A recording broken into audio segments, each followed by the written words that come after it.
ಪುತ್ತೂರಿನ ಮಹಾಲಿಂಗೇಶ್ವರ ದೇವಸ್ಥಾನದ ಅಭಿವೃದ್ಧಿ ಹೆಸರಿನಲ್ಲಿ ಮತ್ತೆ ಕಟ್ಟಡಗಳ ನೆಲಸಮ ಕಾರ್ಯಾಚರಣೆ ಆರಂಭಗೊಂಡಿದೆ. ಇದೀಗ ಬ್ರಿಟಿಷ್ ಕಾಲದಲ್ಲಿದ್ದ ಪುತ್ತೂರು ಪೊಲೀಸ್ ಠಾಣೆ ಮತ್ತು ಪುರಾತನ ಕಟ್ಟಡಗಳ ತೆರವಿಗೆ ದೇವಸ್ಥಾನದ ವ್ಯವಸ್ಥಾಪನಾ ಸಮಿತಿ ಈ ಕಟ್ಟಡಗಳಲ್ಲಿರುವವರಿಗೆ ಸೂಚನೆ ನೀಡಿದೆ. ಧಾರ್ಮಿಕ ದತ್ತಿ ಇಲಾಖೆಯಿಂದ ಯಾವುದೇ ರೀತಿಯ ಅಧಿಕೃತ ಆದೇಶವಿಲ್ಲದೆ ಈ ಕಟ್ಟಡಗಳನ್ನು ಏಕಾಏಕಿ ತೆರವುಗೊಳಿಸುವ ಮೂಲಕ ಪುತ್ತೂರಿನ ಐತಿಹಾಸಿಕ ಕುರುಹುಗಳನ್ನು ನಿರ್ನಾಮ ಮಾಡಲು ಸಿದ್ಧತೆ ನಡೆದಿದೆ. ಪುತ್ತೂರು ಮಹತೋಬಾರ ಮಹಾಲಿಂಗೇಶ್ವರ ದೇವಸ್ಥಾನದ ಅಭಿವೃದ್ಧಿ ಹೆಸರಿನಲ್ಲಿ ದೇವಸ್ಥಾನದ ವತಿಯಿಂದ ತಲೆತಲಾಂತರಗಳಿಂದ ದೇವಸ್ಥಾನದ ಸೇವಕರಿಗಾಗಿ ಮೀಸಲಿಟ್ಟ ಮನೆಗಳನ್ನು ಈಗಾಗಲೇ ನೆಲಸಮ ಮಾಡಲಾಗಿದೆ. ಇದೀಗ ದೇವಸ್ಥಾನದ ಹಿಂಬದಿರುವ ಬ್ರಿಟಿಷ್ ಕಾಲದಲ್ಲಿ ನಿರ್ಮಾಣವಾಗಿರುವ ಪೊಲೀಸ್ ಠಾಣೆ ಮತ್ತು ರಸ್ತೆಯ ಪಕ್ಕದಲ್ಲಿರುವ ಪುರಾತನ ಕಟ್ಟಡವನ್ನು ತೆರವುಗೊಳಿಸುವಂತೆ ದೇವಸ್ಥಾನದ ವ್ಯವಸ್ಥಾಪನಾ ಸಮಿತಿ ಕಟ್ಟಡದಲ್ಲಿರುವ ಅಂಗಡಿಗಳ ಮಾಲಕರಿಗೆ ಮೌಖಿಕ ಆದೇಶವನ್ನು ಹೊರಡಿಸಿದೆ. ಧಾರ್ಮಿಕ ದತ್ತಿ ಇಲಾಖೆಯ ವ್ಯಾಪ್ತಿಗೆ ಬರುವ ಪುತ್ತೂರು ಮಹತೋಬಾರ ಮಹಾಲಿಂಗೇಶ್ವರ ದೇವಸ್ಥಾನದ ವ್ಯವಸ್ಥಾಪನಾ ಸಮಿತಿಯ ನೇತೃತ್ವದಲ್ಲಿ ಈಗಾಗಲೇ 10ಕ್ಕೂ ಮಿಕ್ಕಿದ ಮನೆಗಳನ್ನು ನಾಶ ಮಾಡಲಾಗಿದ್ದು, ಈ ಕಾರ್ಯಾಚರಣೆಗೆ ಧಾರ್ಮಿಕ ದತ್ತಿ ಇಲಾಖೆಯಿಂದ ಯಾವುದೇ ಅಧಿಕೃತ ಆದೇಶ ಅಥವಾ ನೋಟಿಸ್ ಅನ್ನು ನೀಡಲಾಗಿಲ್ಲ.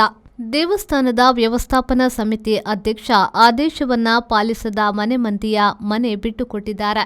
ಆದೇಶ ಪಾಲಿಸದ ಮನೆಗಳನ್ನು ರಾತ್ರೋರಾತ್ರಿ ಜೆಸಿಬಿ ಮೂಲಕ ಕೆಡವಲಾಗಿದೆ. ಇದೀಗ ಮತ್ತೆ ಕೆಲವು ಕಟ್ಟಡಗಳಿಗೆ ಬುಲ್ಡೋಸರ್ ನುಗ್ಗಿಸಲು ಸಿದ್ಧತೆ ನಡೆದಿದೆ.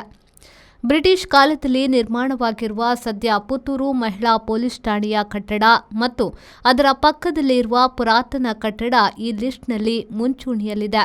ಮಹಾಲಿಂಗೇಶ್ವರ ದೇವಸ್ಥಾನದ ವಾರ್ಷಿಕ ಜಾತ್ರೋತ್ಸವ ಸಂದರ್ಭದಲ್ಲಿ ಈ ಪೊಲೀಸ್ ಠಾಣೆ ದೇವಸ್ಥಾನದ ವತಿಯಿಂದ ಆಮಂತ್ರಣ ಪತ್ರಿಕೆ ನೀಡಲಾಗುತ್ತಿದೆ ಮತ್ತು ಪೊಲೀಸರನ್ನ ಚೆಂಡೆ ವಾದ್ಯಗಳ ಮೂಲಕ ದೇವಸ್ಥಾನಕ್ಕೆ ಕರೆದೊಯ್ಯುವ ಸಂಪ್ರದಾಯವು ಇಂದಿನವರೆಗೆ ನಡೆದುಕೊಂಡು ಬಂದಿದೆ.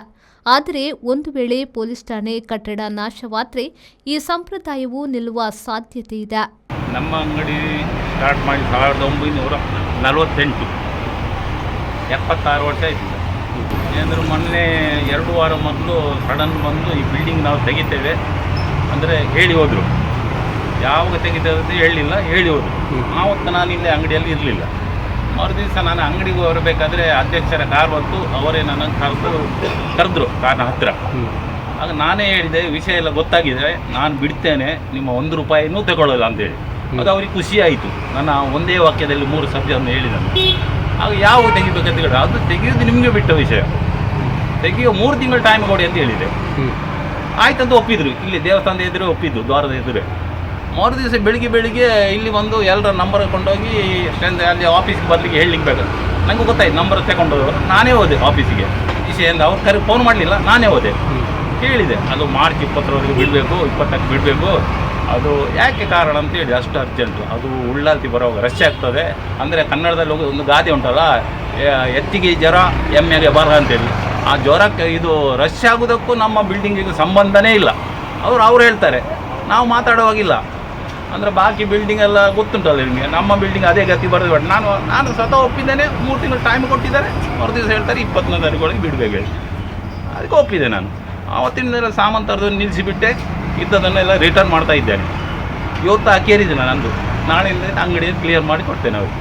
ಪೊಲೀಸ್ ಠಾಣೆಯ ಕಟ್ಟಡ ಪೊಲೀಸ್ ಇಲಾಖೆಯ ಹೆಸರಿನಲ್ಲಿದ್ದರೂ ಪೊಲೀಸ್ ಠಾಣೆಯನ್ನ ತಕ್ಷಣವೇ ಶಿಫ್ಟ್ ಮಾಡಬೇಕೆಂದು ಪುತ್ತೂರು ಶಾಸಕ ಅಶೋಕ್ ಕುಮಾರ್ ರೈ ಸೂಚನೆಯನ್ನ ನೀಡಿದ್ದಾರೆ. ಆದರೆ ಠಾಣೆಗೆ ಬೇಕಾದ ಹೊಸ ಕಟ್ಟಡದ ವ್ಯವಸ್ಥೆ ಮಾತ್ರ ಈವರೆಗೂ ನಡೆದಿಲ್ಲ.